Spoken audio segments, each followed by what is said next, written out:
Epístola aos Gálatas é de fato fascinante e nós estamos entrando no núcleo teológico da carta aos Gálatas. Paulo está convicto de que o seu evangelho, o evangelho que ele pregou aos Gálatas, é um evangelho autêntico. E não somente isso, é um evangelho suficiente. A sua mensagem é alinhada com os apóstolos em Jerusalém. Nós vimos isso. Não somente alinhada com os apóstolos, mas estes homens, os apóstolos em Jerusalém, estenderam a destra da comunhão para que Paulo e Barnabé pudessem pregar o evangelho aos gentios. Veja que isso está completamente alinhado com o contexto da epístola. Se abrimos no capítulo 2 de Gálatas, no verso de número 9, um texto que nós já lemos, encontramos a palavra dizendo: quando conheceram a graça que me foi dada, Tiago, Cefas e João, que eram reputados colunas, me estenderam a mim e a Barnabé a destra de comunhão, a fim de que nós fôssemos para os gentios e eles para a circuncisão. Então o evangelho é suficiente, autêntico, alinhado com Jerusalém e debaixo de uma palavra de comunhão. Eles estão completamente alinhados. Pedro, num certo momento, até passou a comer com os gentios, e também já vimos isso. Na seção autobiográfica da Epístola aos Gálatas, Paulo falou de um episódio em que Pedro deixa Jerusalém, vai até Antioquia, e Pedro está sentado com os gentios, ele está comendo com os gentios. Mas o que isso representa? Naquele momento, tudo parecia certo. Os muros haviam caído, não havia separação entre judeus e gentios, o sacrifício na cruz do Calvário estava surtindo efeito. A separação não existe mais. Agora, por causa do sacrifício de Jesus na cruz do Calvário, um novo povo, uma nova comunidade estava sendo trazida à existência. Um povo santo constituído de judeus e gentios. Isso está no núcleo do evangelho. Porque no Antigo Testamento nós temos clareza de que a palavra era direcionada apenas para Israel. Os gentios estavam de fora da promessa. Quando Cristo morre na cruz do Calvário, então o mistério, e Paulo usa essa referência na Epístola aos Efésios, o mistério que estava oculto na eternidade é revelado. Então agora, em Cristo Jesus, nós tomamos conhecimento do que está no coração de Deus. Não apenas Israel, não apenas os judeus, mas de todos os povos, tribos, línguas e nações. Deus está constituindo um povo que foi comprado na cruz do Calvário pelo sangue do Cordeiro. O ponto é que, em algum momento, Pedro, temendo aos irmãos da circuncisão, os que vieram de Jerusalém da parte de Tiago, Pedro se aparta dos gentios. Pedro deixa de comer com os gentios. Pedro recai. E Paulo precisou confrontá-lo face a face. E nós também falamos sobre isso. Nós vemos no capítulo 2, no verso número 14, quando Paulo, entendendo o que está acontecendo, e aquilo não era uma questão de zelo pessoal, mas Paulo entende que o que estava em jogo era a unidade da igreja, a suficiência da obra da cruz do Calvário, que derrubou os muros que separavam os judeus e gentios. Então Paulo confronta Pedro face a face. E no capítulo 2, versos número 14, o texto diz: quando, porém, vi que não procediam corretamente segundo a verdade do evangelho, veja o ponto de Paulo, a verdade do evangelho. Então disse a Cefas, na presença de todos: se sendo tu judeu, vives como gentio e não como judeu, por que obriga os gentios a viverem como judeus? O ponto de Paulo é que as obras da lei, em especial a circuncisão, não eram capazes de justificar um homem. Então Paulo vai usar a própria história do povo de Israel, o Antigo Testamento, as palavras de Moisés. Paulo aponta para o pai da circuncisão. Se estamos falando de circuncisão, Paulo diz: então eu vou mostrar a vocês o pai da circuncisão. Então Paulo aponta para Abraão, usando o quê? Usando a Torá, usando as palavras de Moisés. O apóstolo mostra que até Abraão, o pai da circuncisão, o pai da nação de Israel, foi justificado pela fé. E então ele faz uma declaração estarrecedora. Quando você abre aí no capítulo de número 3, no verso de número 11, Paulo diz o seguinte: é evidente que pela lei ninguém é justificado diante de Deus. Você pode sentir o peso dessa declaração? E essa declaração é uma declaração que, se for mal interpretada, pode criar implicações muito sérias. Estaria Paulo aqui revogando a lei? Será que Paulo está olhando para o Antigo Testamento e dizendo que não devemos mais obedecer à lei de Deus contida no Antigo Testamento? Porque o que ele acabou de dizer é evidente que pela lei ninguém, absolutamente ninguém, nenhum homem é justificado diante de Deus. Como lidamos com essa afirmação de Paulo? E ainda, nós sabemos que Deus fez uma promessa a Abraão. Deus fez uma aliança com Abraão. Mas Deus, o mesmo Deus, também fez uma aliança com Moisés. E aí eu pergunto a vocês, como que a aliança que Deus fez com Abraão se relaciona com a aliança que Deus fez com Moisés? Porque a aliança que Deus fez com Moisés aponta para a lei. Será que Deus está dizendo duas coisas diferentes? Será que a palavra estaria caindo em contradição ou o apóstolo estaria caindo em contradição? E eu quero esticar um pouco mais o nosso pensamento aqui nessa noite. Pense como que a lei, a promessa e até mesmo o Espírito se relacionam diante de tudo isso. Alguém que lesse Gálatas 3:11 fora do seu contexto, retirasse o texto dessa epístola, poderia tirar conclusões completamente precipitadas, completamente equivocadas. Talvez você mesmo já tenha feito essa pergunta: como que a lei e a graça se relacionam?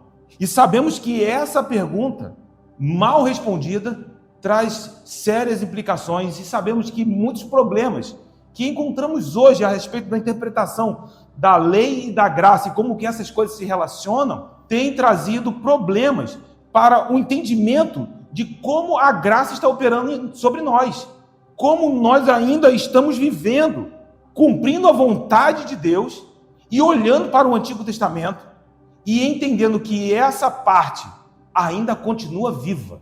Então, Paulo, pelo menos aparentemente, não está revogando a lei. E eu acho que todos nós concordaríamos com isso.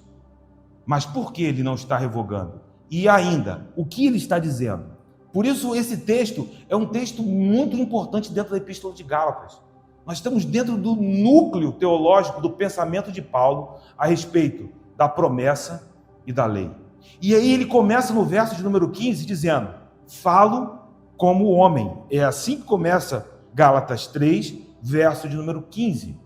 Paulo está usando uma linguagem cotidiana. Paulo está falando da vida comum, a vida cotidiana de um homem, a fim de fazer uma analogia. E entenda que Paulo falará nesse contexto a respeito de herança. Aí no verso de número 18, olha aí. Porque se a herança provém de lei, já não decorre de promessa. As palavras herança e promessa são palavras-chave dentro desse texto. Por quê? Quando nós pensamos em uma herança, isso também nos leva a pensar a respeito de dispositivos legais que temos para a partilha desses bens. Alguém que quer deixar bens para familiares, amigos, não importa quem, ele pode fazer isso ainda em vida. O que ele precisa fazer é ter um testamento. E aí, quando alguém deixa um testamento, a partilha dos bens precisa ser feita integralmente como está previsto nesse documento. Não pode ser modificado. Não tem essa coisa de que a pessoa veio a falecer e agora nós vamos abrir o testamento e... Não, olha, vamos mudar isso aqui. Não é possível fazer isso. Concordam comigo? Assim, Paulo usa uma palavra-chave em grego para que esse sentido possa saltar no texto. Talvez no português a gente leia aliança e não sinta o peso dessa palavra. Mas a palavra em grego que nós traduzimos como aliança, aqui é diatek, que significa a última disposição que alguém faz de suas posses terrenas depois de sua morte, ou seja, um testamento. A palavra grega que nós estamos lendo aqui em português como aliança, ela pode ser traduzida como um testamento ou a vontade de alguém. Por isso, ela também é traduzida como pacto, acordo, aliança. E isso faz muito sentido para nós, até mesmo no século XXI. Por quê? Mesmo que nós estejamos falando de um documento meramente humano, né? De um testamento, de um documento que você vai ali no cartório e assina, reconhece, firma, e aquele documento passa a ter peso legal. Mesmo que estejamos falando de um documento meramente humano, esse testamento não pode ser violado depois. É o que ele diz na continuidade do texto. Olhe para o verso número 15. Ainda que uma aliança, e entenda aqui essa palavra no sentido de testamento, a palavra é diatek. Ainda que uma aliança seja meramente humana, seja um documento de cartório, uma vez ratificada, ninguém a revoga ou lhe acrescenta alguma coisa. E aqui fazemos uma pergunta. Sinta o peso disso. Se nós tratamos um documento meramente humano com esse entendimento, como nós deveríamos ver um testamento deixado pelo próprio Deus? Porque a discussão entre os Gálatas é que há uma lei, a lei de Moisés. Essa lei pode modificar a promessa feita a Abraão? Paulo está adiantando e dizendo, olha, vocês que estão aqui, e eu falo como um homem, eu estou falando como um de vocês, como uma pessoa comum, vocês violariam um testamento? Não, nós não podemos fazer isso. Então, como devemos lidar com um testamento que é deixado pelo próprio Deus? Então, o verso de número 16 prossegue, porque Paulo vai dizer a nós, assim são as promessas de Deus. Olha o verso de número 16. Ora, as promessas foram feitas a Abraão e ao seu descendente. Não diz e aos descendentes como se falando de muitos, porém como de um só, e ao teu descendente, que é Cristo. E marque essa palavra na tua Bíblia, porque essa é a chave do verso número 16. Paulo está dizendo que as promessas de Deus não mudam. As promessas de Deus permanecem vivas até o seu cumprimento cabal. Paulo está olhando para Abraão e dizendo, em resposta até mesmo aos judeus que estão tentando apresentar um evangelho dependente da circuncisão. Ele está dizendo, olhem para Abraão. As promessas que foram feitas a Abraão estão vivas. Por quê? Porque Deus não muda, Ele é imutável. E nós podemos confiar nas palavras do nosso Deus. Quando nós olhamos para quem é o nosso Deus, eu amo Números 23, verso de número 19, quando Balaão declara algo a respeito de quem é o nosso Deus, a idoneidade do nosso Deus. Números 23, verso de número 19 diz, Deus não é homem para que minta, nem filho de homem para que se arrependa. Porventura, tendo ele prometido, não o fará? O que nós estamos vendo aqui em Números está alinhado com o entendimento de Paulo. Se Deus prometeu a Abraão, ele não é homem para mentir. Ele não é filho de homem para se arrepender. Se ele prometeu, ele cumprirá. Esse é o nosso Deus. E isso deve aquecer os nossos corações, porque esse entendimento não é um entendimento apenas do Antigo Testamento. Quando abrimos as nossas Bíblias em Tiago, no capítulo de número 1, um texto que nós já lemos aqui, conhecido de nós, Tiago 1, verso de número 17, diz, toda boa dádiva e todo dom perfeito são lá do alto, descendo do Pai das luzes, em quem não pode existir variação ou sombra de mudança, pois segundo o seu querer, o querer dele, do nosso Deus, ele nos gerou pela palavra da verdade. Receba isso no teu espírito, para que fôssemos como que primícias das suas criaturas, ou primícias da sua criação. O que nós estamos vendo aqui é que Paulo olha para o Senhor e diz, ele não muda. As promessas que ele faz estão vivas. Olhem para Abraão. Ele fez uma promessa e aí ele chama a nossa atenção. As promessas foram feitas a Abraão e ao seu descendente. Marcaram isso na tua Bíblia? Olha o que o apóstolo está dizendo. Vocês entenderam? Eu não estou dizendo que a promessa foi feita a Abraão e aos seus descendentes, no plural. A promessa foi feita a Abraão e ao seu descendente, no singular. É o que está escrito. Ele não está dizendo como se fosse a muitos, mas a um, o descendente. Então, duas coisas podem ser ditas a respeito desse texto. A primeira é que Paulo está consciente da palavra grega que ele está usando aqui. A palavra aqui para descendente é esperma. Essa palavra significa semente, que vai dar origem à palavra no português de sêmen, mas ela também pode ter um sentido coletivo. Em que sentido? Uma família, uma tribo, uma posteridade. Quando Paulo faz referência a um único descendente, ele está apontando para Cristo. Ele está dizendo, é um, por meio de quem a bênção prometida a Abraão haveria de vir até nós. E não somente os judeus, mas por meio de Cristo, a promessa que foi feita a Abraão e ao seu descendente, por meio desse descendente, nós fomos alcançados. Ou seja, o que Deus prometeu a Abraão não está apenas restrito a Israel. Por quê? Porque a promessa também foi feita ao seu descendente. E quando nós olhamos para o descendente de Abraão, nós estamos encontrando aquele que é a cabeça do corpo, a cabeça da igreja. Aquilo que está sobre a cabeça desce para o corpo. Eu quero te dizer, meu irmão, que essas promessas também foram feitas a nós. Mas não porque foi feita aos descendentes. Não, mas quando nós olhamos para Cristo Jesus, o mediador, aquele que nos reconciliou com Deus, podemos dizer, fomos alcançados pelas bênçãos prometidas a Abraão. Essas bênçãos estão sobre as nossas vidas aqui nessa noite. Por isso nós precisamos celebrar o nome de Cristo Jesus, meu irmão. Isso faz todo sentido aí. Olhe para Tiago. Nele não há sombra de mudança, não há variação, porque ele nos criou com a palavra da verdade. E que palavra é essa? É o verbo vivo, aquele que veio até nós, uma palavra criativa que nos trouxe à existência, e hoje nós somos as primícias da criação. Meu irmão, nós somos nova criatura, as coisas velhas se passaram, e eu posso dizer a você com muita certeza, porque eu tenho experimentado isso na minha vida, meu irmão.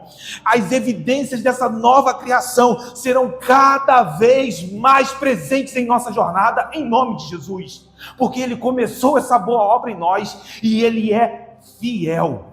Eu repito isso, ele é fiel para completar essa boa obra. Então descanse no Senhor. Talvez você diga, mas Zeca, nós somos os descendentes. Sim, mas a promessa foi feita ao descendente, o Cristo, que nos amou. E então nós fomos alcançados pelo poder dessa palavra. Ele faz referência a um único descendente. E assim, por meio dele, uma nova família. Receba isso, que isso marque a tua identidade em nome de Jesus. Uma nova família espiritual, constituída por judeus, mas por brasileiros, por americanos, por japoneses, por gentios, povos, tribos, línguas e nações. Nós estamos conectados com o Cordeiro. E por isso nós podemos responder a Ele em amor nessa noite, porque Ele nos amou primeiro. Assim, todos nós, todos que recebemos essa bênção por meio de Jesus Cristo, o descendente de Abraão, aquele a quem foi feita a promessa, todos pertencem a Cristo. Meu irmão, a tua vida pertence a Jesus. Ele é o herdeiro de todas as coisas. E todos esses que pertencem a Ele estão incluídos na descendência de Abraão. E isso é um ponto-chave para Paulo. Agora Paulo está olhando para os judeus que estavam tentando trazer um evangelho dependente da circuncisão. E ele está dizendo, vocês acham que é necessário a circuncisão para ser descendente de Abraão? Olhem para o Cristo. Um milagre foi realizado na cruz do Calvário. Porque agora, não só judeus, mas todos os povos. Ide e pregai o evangelho, Judeia, Samaria, até os confins da terra. Nós fomos conectados a essa promessa. E aí Paulo diz, não é necessária circuncisão. Creia no Messias, porque pela lei é evidente que ninguém pode ser justificado diante de Deus. Então nós recebemos essa bênção, nós fomos incluídos na descendência espiritual de Abraão, porque a promessa que foi feita a Abraão também foi feita ao seu descendente, no singular. Jesus nos fez participantes da promessa. Receba isso em nome de Jesus, é palavra. Jesus nos tornou co-herdeiros com Ele. As bênçãos prometidas a Abraão estão sobre as nossas vidas aqui nessa noite. Deixe que essa verdade modele a tua mente, porque lá fora nós enfrentaremos as tempestades, mas nós temos uma palavra do céu que nos modela para prosseguirmos frente às estações mais escuras das nossas vidas. Ele já nos abençoou com toda sorte de bênçãos espirituais em Cristo Jesus. Nós vamos ler esse texto nessa noite, mas antes, meu irmão, glorifique ao Cordeiro de Deus. Ele nos redimiu. Então a primeira coisa que precisamos dizer é que essa palavra está apontando para o descendente. Mas a segunda coisa a respeito da aliança tem a ver com o sentido primário de diateque, como um testamento. Por quê? Uma aliança é firmada entre duas partes. Contudo, quando nós olhamos para um testamento, parece que uma parte tem um poder decisivo a respeito de como a partilha dos bens serão feitas. É o testante que decide como os seus bens serão partilhados.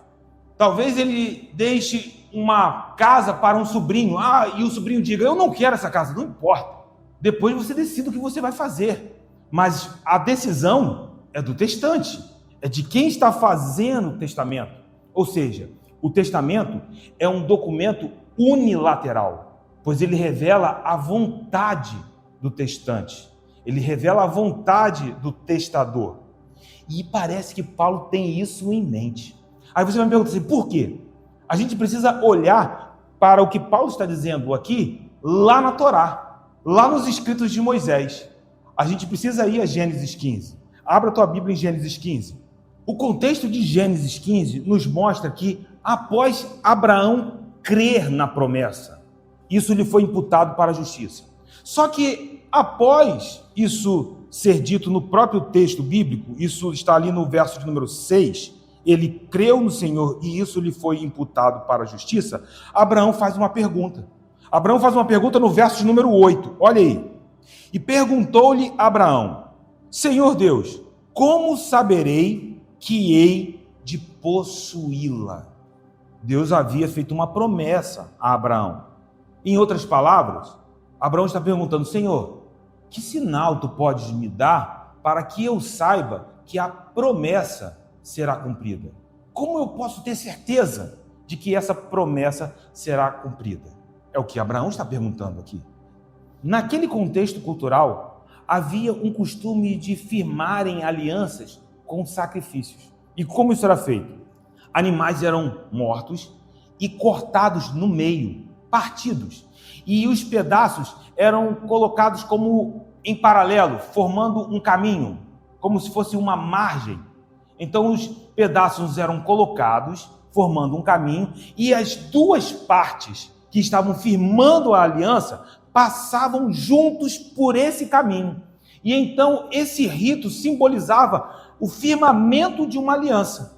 O que acontece aqui é que parece que Deus pede exatamente isso a Abraão. Ainda Abraão, em Gênesis 15. Olhe para o verso número 9.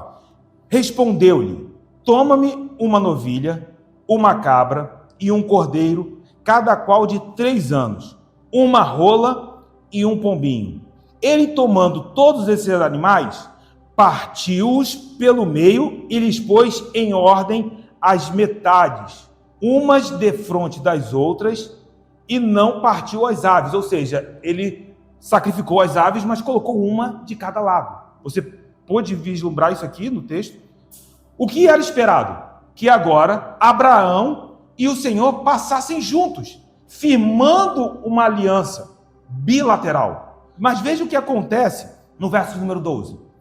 Ao pôr do sol, caiu profundo sono sobre Abrão, e grande pavor e cerradas trevas o acometeram. Abraão está dormindo, ele cai num sono profundo, pesado. Agora, olhem para o verso de número 17. E sucedeu que, posto o sol, houve densas trevas, e eis um fogareiro fumegante e uma tocha de fogo que passou entre aqueles pedaços. Abraão caiu num sono e o Senhor passou sozinho um testamento. O Senhor ratificou a promessa. Naquele momento a promessa foi ratificada, tornou-se imutável, sem a possibilidade de ser violada ou modificada. Um testamento que foi deixado ao descendente. É como se Deus estivesse dizendo: eu estou garantindo isso a você, Abraão. E eu digo isso e garanto por mim mesmo, sozinho. Não depende de você, depende apenas de quem eu sou. Esse é o nosso Deus. Então, quando Paulo está falando de um testamento, ele não está falando de um documento que depende das duas partes. Como nós vamos ver na lei de Moisés. Na lei de Moisés, o Senhor deixa o dispositivo legal, mas o povo precisa cumprir a lei. Mas quando ele fala com Abraão, ele mesmo faz Abraão adormecer. E o Senhor ratifica a promessa sozinho, para dizer: essa promessa não falhará. Eu sou fiel. Isso está na mente de Abraão. Por que é tão importante? Por causa dele. Receba isso no teu coração. Por causa do Cristo. Quantos amam a Jesus? Por causa dele, essa promessa nos alcançou e fomos abençoados com toda sorte de bênçãos espirituais em Cristo. É o que Paulo diz em Efésios 1, verso de número 3. Eu quero te dizer, meu irmão, que essa palavra está sobre a tua vida aqui nessa noite, nesse momento, como um decreto de Deus inviolável. E como você pode ter a certeza disso? Quando ele fez essa promessa a Abraão, para que não houvesse dúvidas, ele mesmo diz: Abraão, sou eu quem vai garantir isso. Então um sono cai sobre Abraão, para que não houvesse nenhuma interferência humana. Meu irmão, é a obra de Deus na tua vida. Ele não falhará. Confie naquilo que Deus começou na tua vida, em nome de Jesus, e glorifique ao Cordeiro de Deus. Isso são as bênçãos espirituais sobre nós. Isso nos define, isso é quem nós somos.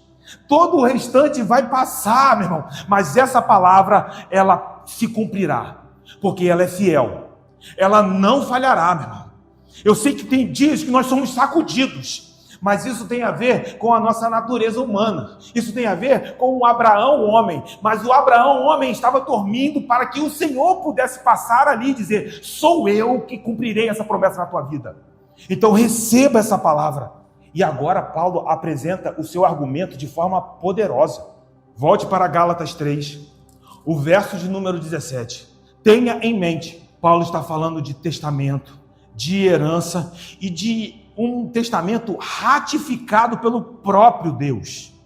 Agora, Paulo diz: e digo isto, uma aliança já anteriormente confirmada por Deus. Foi ele quem passou sozinho entre os animais que estavam mortos, ou os pedaços dos animais.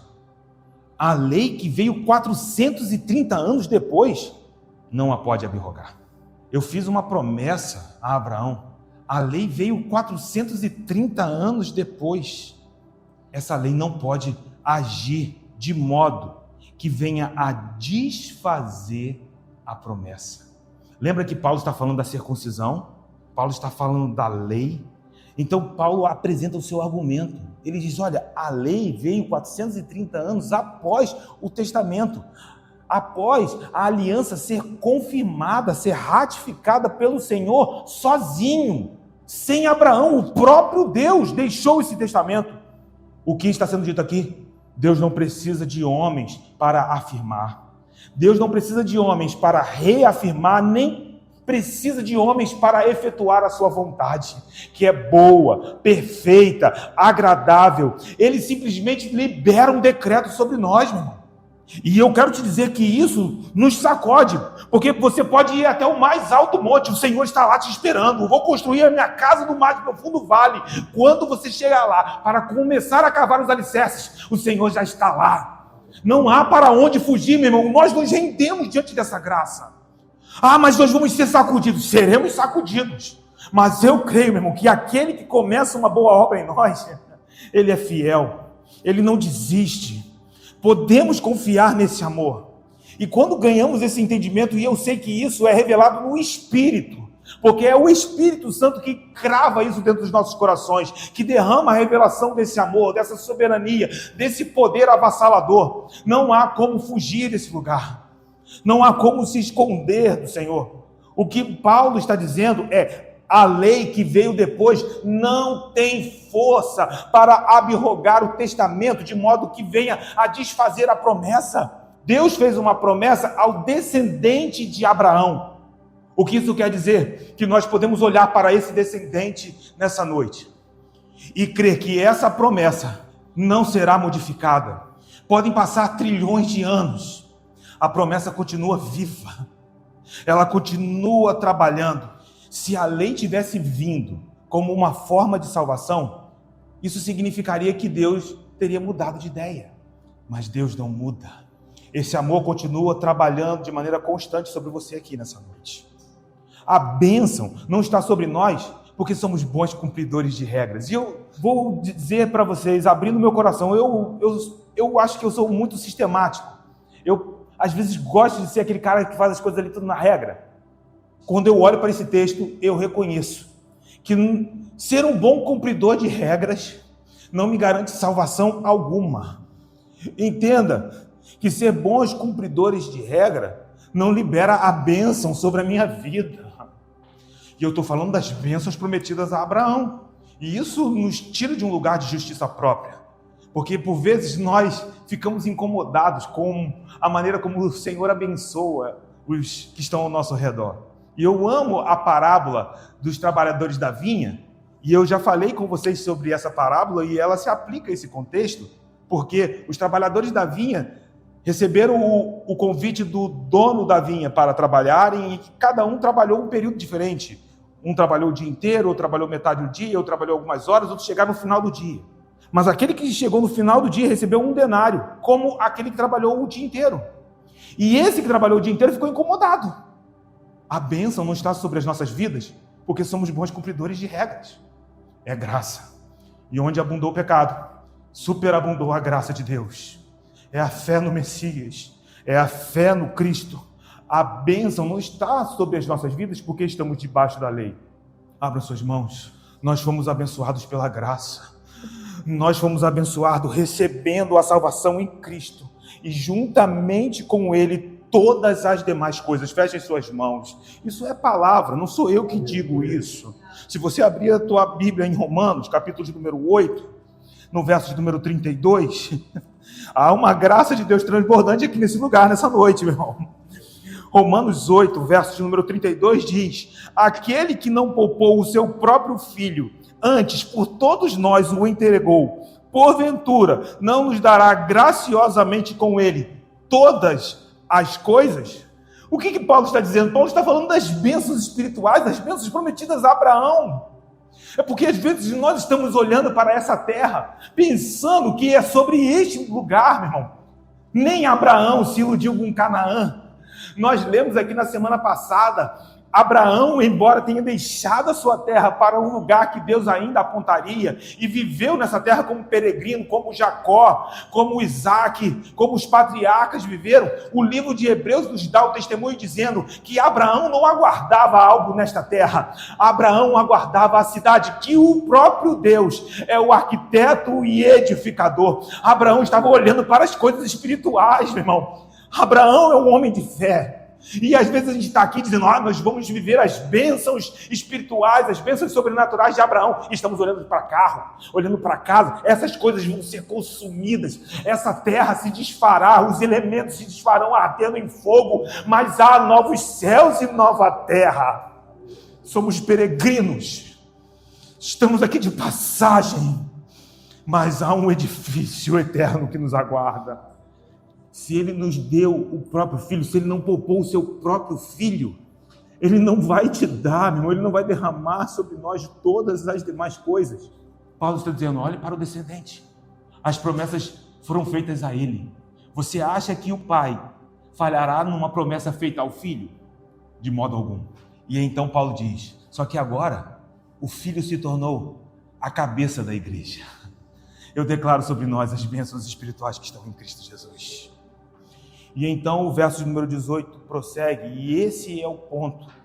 Gálatas 3, verso de número 18 diz, porque se a herança provém de lei, já não decorre de promessa, mas foi pela promessa que Deus a concedeu gratuitamente a Abraão. Marque gratuitamente, estamos falando de graça no Antigo Testamento. Lá está. Se a nossa herança proviesse da lei, não seríamos herdeiros em decorrência da promessa. Simples assim, ponto. Quando confiamos em nossas virtudes religiosas, quando confiamos na força do nosso próprio braço, nas nossas próprias capacidades para alcançar algum mérito de salvação, para alcançarmos algum tipo de posição espiritual, meu irmão, nós estamos ignorando o fato de que nossa herança só pode ser recebida pela graça. Até Abraão sempre foi graça, sempre foi favor e merecido. Aí Paulo está dizendo, olhem para o pai da circuncisão, olhem para o pai da nação de Israel. Foi pela promessa que Deus concedeu gratuitamente a Abraão. Isso. Foi pela promessa que Deus a concedeu gratuitamente, pela graça a Abraão. Abraão caiu num sono profundo e uma tocha de fogo fumegante passou pelos pedaços dos animais. Em outras palavras, Abraão, não se preocupe, eu sozinho farei o que será preciso. E quando nós olhamos para a cruz, temos a clareza do cumprimento dessa palavra, porque lá estava o Cordeiro de Deus, o próprio Deus, com os braços pendurados na cruz do Calvário, sozinho. Não vem de nós, irmãos. Até no Antigo Testamento, a graça, mesmo velada, lá está a graça, maravilhosa graça, abundante graça. Só que se podemos ter esse impacto em nossos corações olhando para o Antigo Testamento, o que deveríamos sentir quando olhamos para a cruz? Quando olhamos a cruz e vemos o próprio Deus pendurado por nós, onde essa graça foi completamente revelada a nós. Meu irmão, que isso transborde dentro de nós aqui nessa noite. É o que Paulo está dizendo. Até mesmo a Abraão foi gratuito. Por que vocês estão agindo, procurando a circuncisão? Isso é retroceder. E nós já vimos aqui essa expressão na Epístola aos Gálatas. Isso é voltar à escravidão. Nós somos livres. Nós somos livres, irmãos. A nossa mente é livre, em nome de Jesus. Nós somos aqueles que foram criados, trazidos à existência. Nós somos nova criatura. Que isso modele a tua mente nessa noite. Glórias ao Cordeiro de Deus. E então Paulo prossegue. O verso de número 19 diz: qual, pois, a razão de ser da lei? Foi adicionada por causa das transgressões, até que viesse o descendente, a quem se fez a promessa, e foi promulgada por meio de anjos, pela mão de um mediador. O texto aqui é interpolado. Então a gente vai ler esse texto aqui com bastante calma, para que você possa entender o que Paulo está dizendo. Mas o primeiro ponto é, por acaso a promessa revoga a lei? Não precisamos mais cumprir a lei de Deus? Vamos deixar o Antigo Testamento como um registro histórico secundário, sem poder espiritual, sem nenhuma implicação espiritual sobre nossas vidas? Muitas pessoas encontram essa dificuldade em relação ao Antigo Testamento. Todos nós concordamos com isso. Mas Paulo está nos mostrando qual foi a razão da lei. E guarde isso, para que você caminhe com clareza nas Escrituras. Qual foi o objetivo da lei? Por que você tem aí na tua Bíblia o Antigo Testamento? Por que você ainda tem a Torá? Porque nós acabamos de sair de uma estação estudando o livro de Levítico. Paulo diz, a lei foi adicionada por causa das transgressões. E entenda que, por causa das transgressões, não se refere apenas à provisão de um sacrifício para expiar pecados.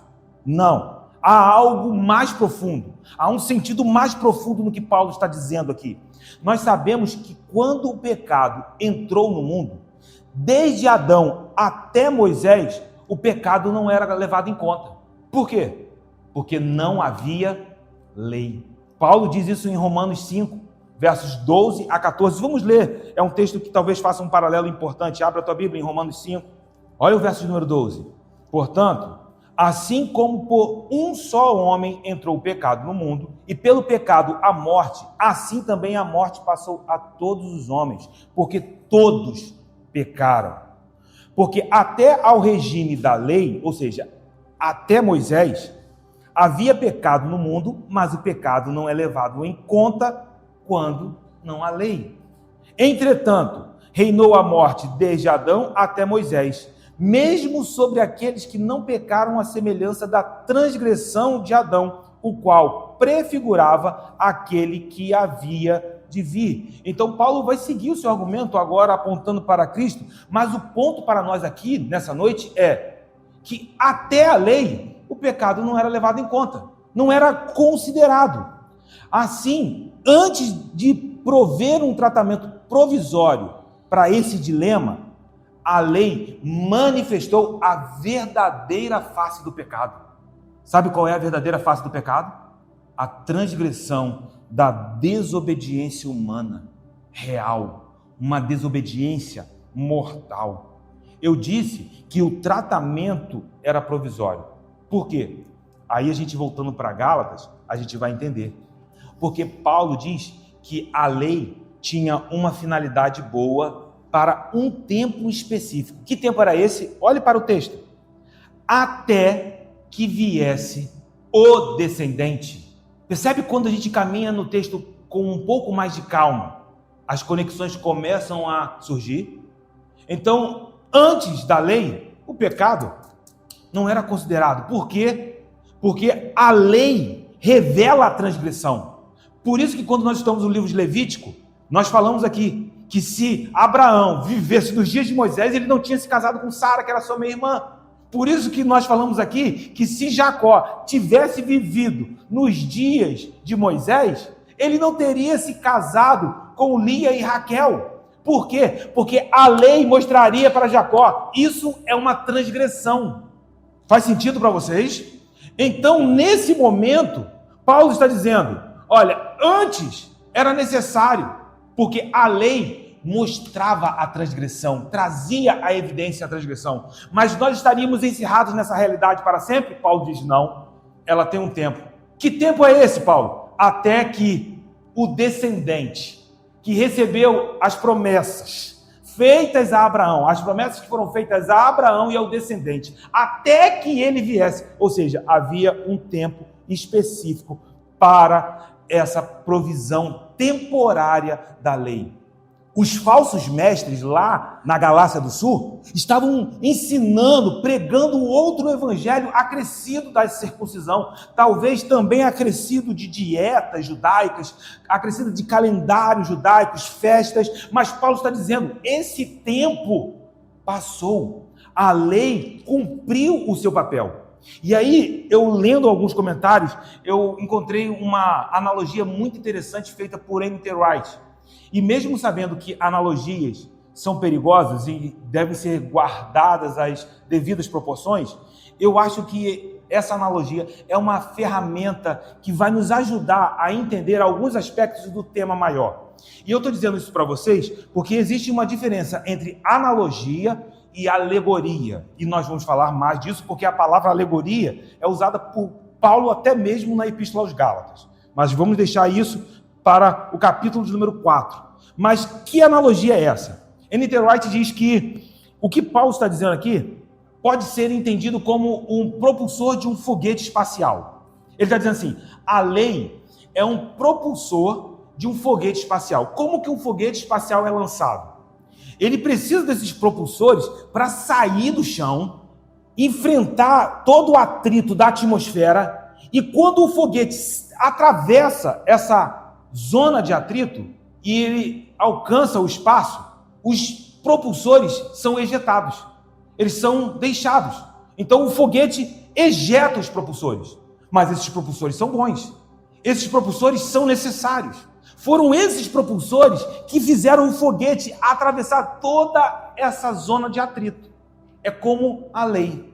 A lei serviu de propulsores para que pudéssemos chegar até Cristo.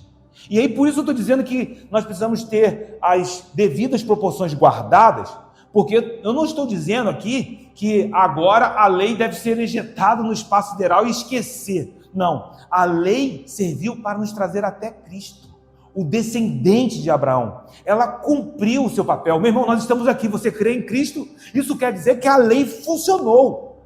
Ela cumpriu o seu papel. E agora, como nós devemos lidar com essa realidade?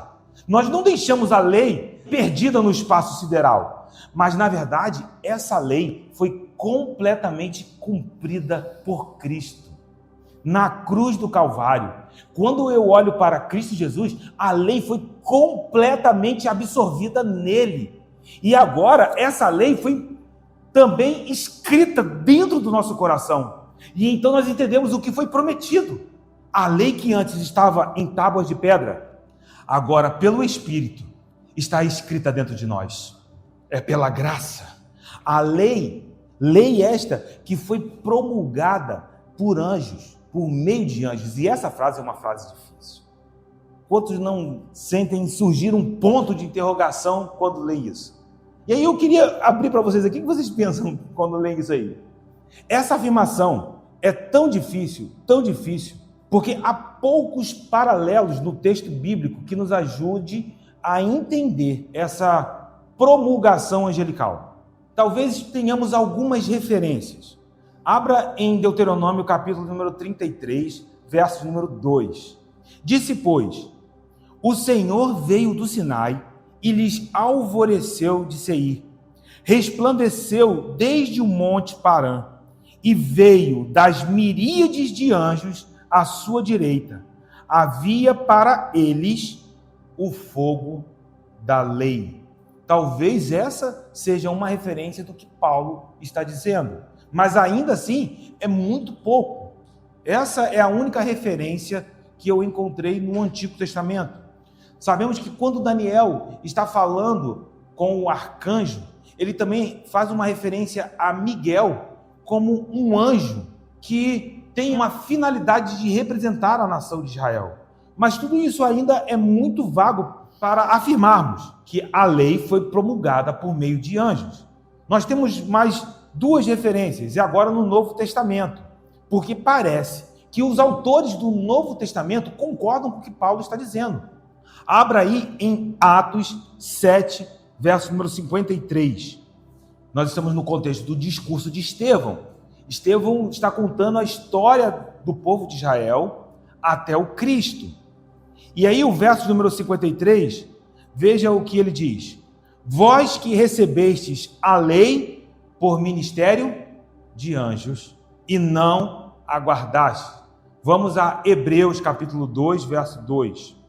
Se, pois, se tornou firme a palavra falada por meio de anjos, e toda transgressão ou desobediência recebeu justo castigo, como escaparemos nós se negligenciarmos tão grande salvação? E aqui o autor de Hebreus está fazendo uma referência à lei, aquilo que foi ministrado no Antigo Testamento, comparado com a palavra de salvação que foi ministrada agora, no momento em que nós estamos vivendo, pelo Cristo. Por que eu estou dando esses textos? O ato da entrega da lei, em alguma medida, de alguma forma, incluiu a ação angelical. Mesmo que nós não tenhamos isso de maneira tão clara no Antigo Testamento. Entenda que, em hipótese alguma, eu estou dizendo que a lei não tem origem divina e que não foi dada pelo próprio Deus. Mas concordando com Estevão, concordando com Paulo, concordando com o próprio autor de Hebreus, os anjos, de alguma forma, fizeram parte desse momento. Ou seja, quando nós olhamos para os autores do Novo Testamento, nós ganhamos um entendimento de algo que não foi revelado no Antigo Testamento. Existem textos apócrifos, textos que não foram incluídos no cânon bíblico, mas entre confiar num texto apócrifo e confiar num texto de um autor do Novo Testamento, não há dúvidas que os autores do Novo Testamento são inspirados. A credibilidade é inquestionável. Então, tudo parece apontar para que, de alguma forma, em alguma medida, os anjos participaram da entrega da lei. Estevão diz isso, o autor de Hebreus diz isso e Paulo diz isso. Então vamos prosseguir agora para o verso de número 20. E se o verso de número 19 era um verso com dificuldades, esse versículo de número 20 é de difícil interpretação. Só para vocês terem uma ideia, o número de soluções apresentadas para o problema de interpretação desse versículo foi calculado em mais de 300 possibilidades. Eu estou dizendo para vocês que alguns autores fizeram um levantamento de interpretações desse versículo e encontraram mais de 300 possibilidades. Só para você ter uma ideia. Timothy Keller diz que ninguém sabe com certeza o que Paulo quer dizer ou como o trecho se enquadra em sua argumentação.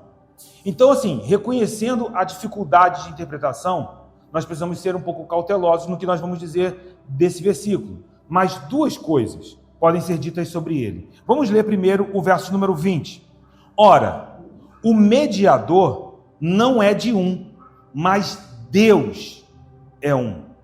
A primeira coisa é que na ratificação da promessa com Abraão, lembre, Deus sozinho passou entre os pedaços dos animais.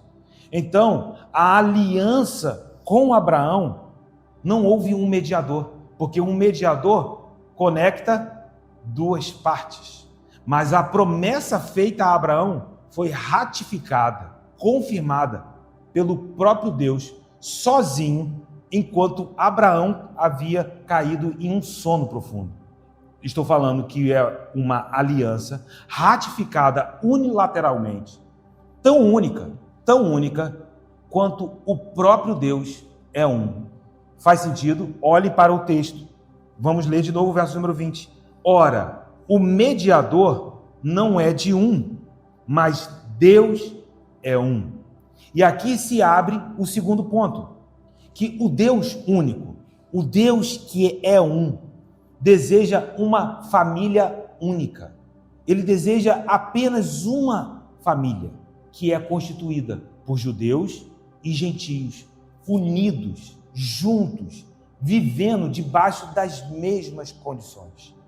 Moisés foi um mediador temporário entre Israel e Deus. Quando olhamos para o Antigo Testamento, Moisés não foi mediador da lei para os gentios. Pelo contrário, nós vimos aqui várias vezes no livro de Levítico, a lei separava o povo de Israel das demais nações. Mas quando nós olhamos para Jesus, o nosso mediador, ele veio para ser o intercessor eterno e perfeito. Olhe para 1 Timóteo capítulo 2. Leia o versículo de número 5.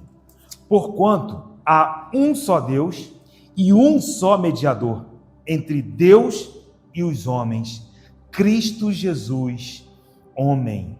Cristo é o nosso intercessor, o nosso mediador eterno e perfeito. Não há outro mediador.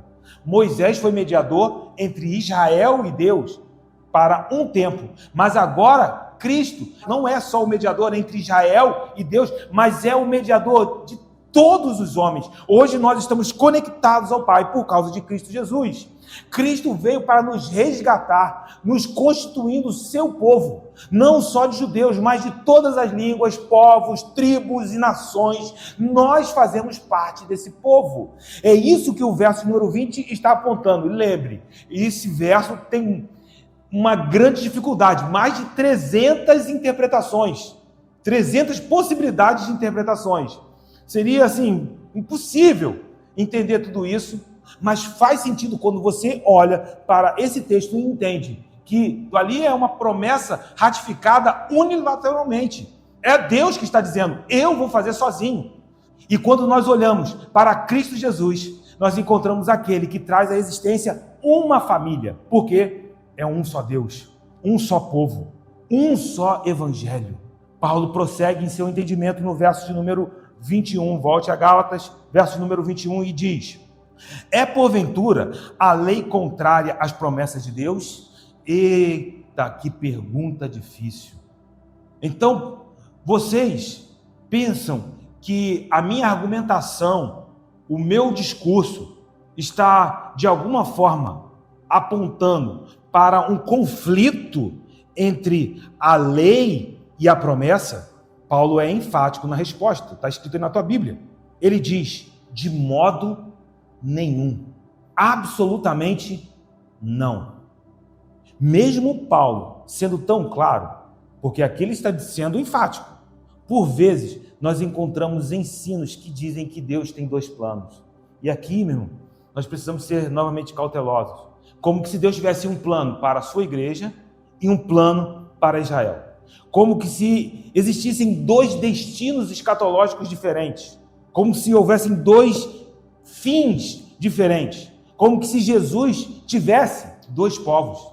Cara, se Paulo ouvisse algum tipo de ensino dessa maneira, ele estaria transtornado.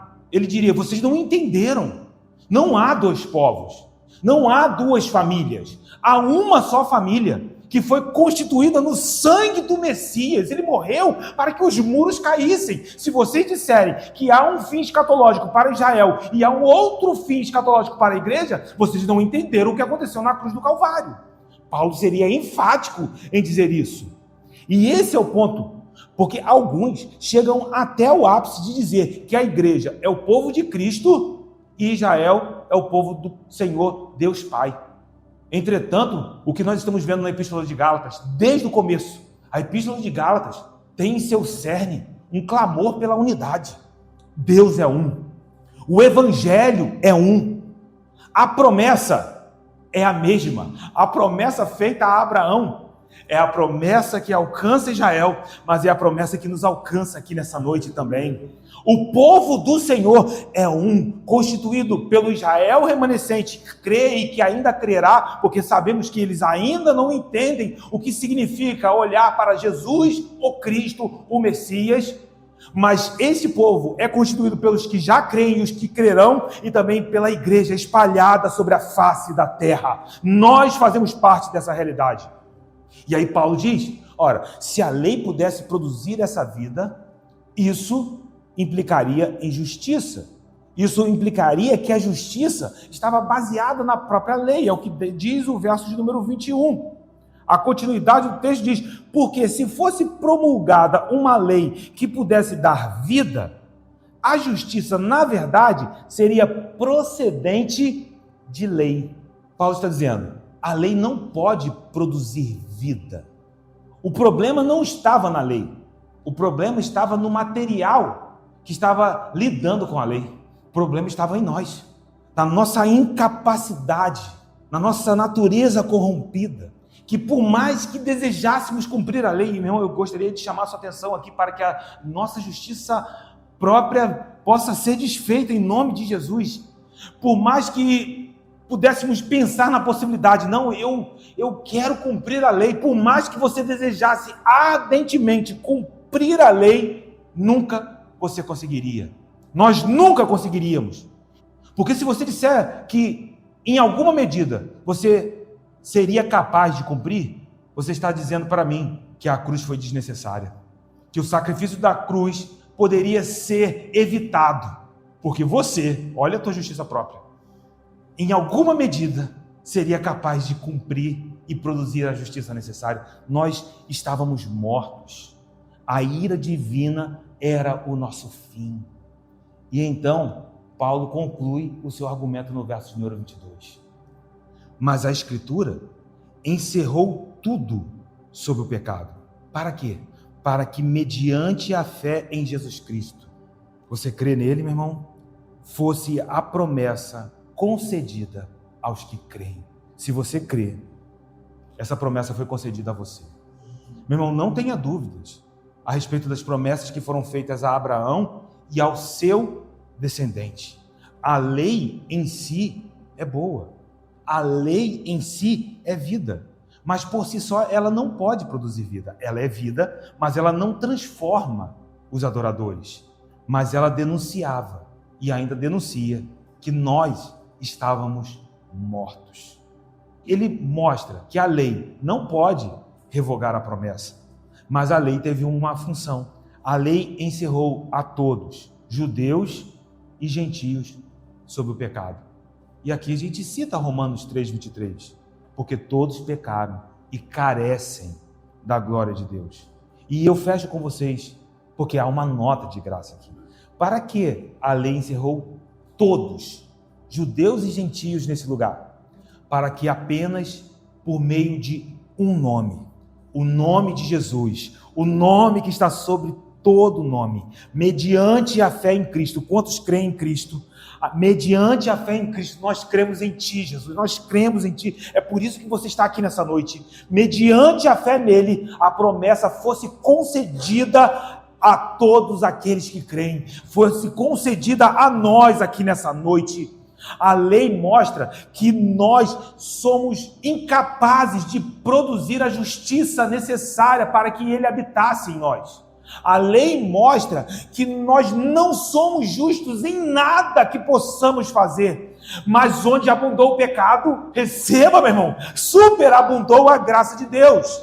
E a graça revela que pela fé, nós que não tínhamos justiça alguma, que a justiça própria era como trapos de imundícia, a fé revela que o próprio Cristo nos vestiu, nós fomos vestidos por Ele com vestes de justiça. Receba em nome de Jesus. Então, meu irmão, confie na obra de Cristo Jesus e saia daqui como aqueles que estão abençoados.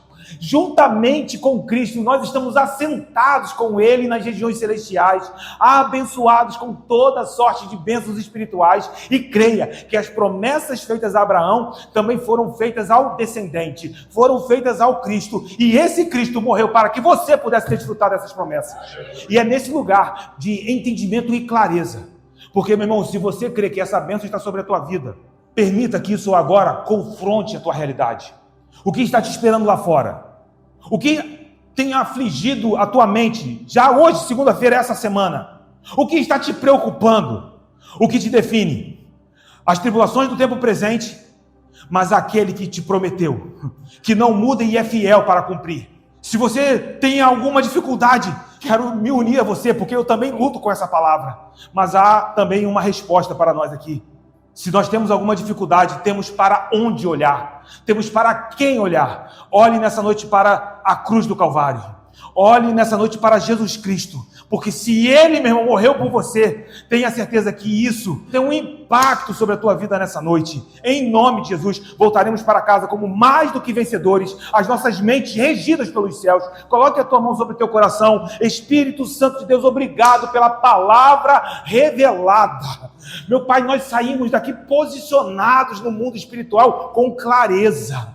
Senhor, obrigado por fazer essas bênçãos, essas promessas nos alcançarem, porque nós sabemos.